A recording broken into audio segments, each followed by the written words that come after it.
आपल्याला सरकारी नोकरी करणारा जोडीदार मिळावा अशी इच्छा कित्येकांची असते.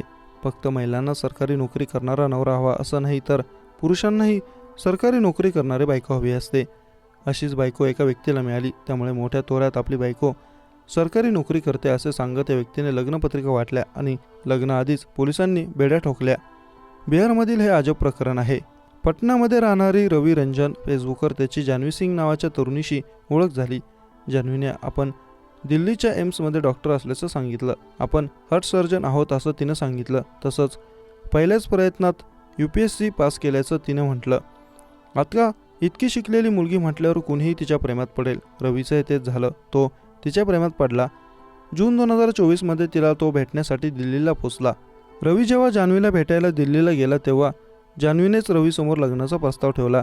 सरकारी नोकरी करणारी बायको मिळते म्हणून रवीनेही लग्नाला होकार दिला. तो जान्हवीसोबत पाटण्याला आला, जिथं 15 जुलैला त्यांचा साखरपुडा झाला. यानंतर 26 जुलै रोजी एका खासगी कार्यक्रमात त्यांचं लग्न होणार होतं. यावेळी जान्हवी रवीच्या घरी थांबली होती. रवीच्या घरी राहत असलेल्या जान्हवीनं सोबत बरेच दागिने आणले होते. तिनं रवीच्या नातेवाईकांवर 30 लाखांचे दागिने चोरल्याचा आरोप केला.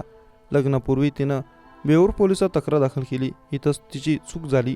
ती स्वतःच फसली. पोलिसांना जान्हवीवर वेगळा संशय आला. पोलिसांनी या प्रकरणाचा तपास केला असता वेगळं सत्य समोर आलं.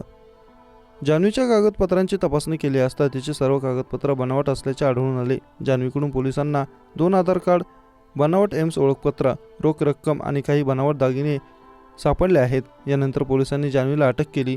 चोरीच्या बनावट दागिन्यांच्या बदल्यात रवीकडून बनवलेले खरे दागिने मिळवण्याचा तिचा प्लॅन होता, असं चौकशीत उघड झालं. यानंतर ती सर्व रोकड आणि दागिने घेऊन पळून जाणार होती, पण त्याआधीच पोलिसांनी तिला अटक केली.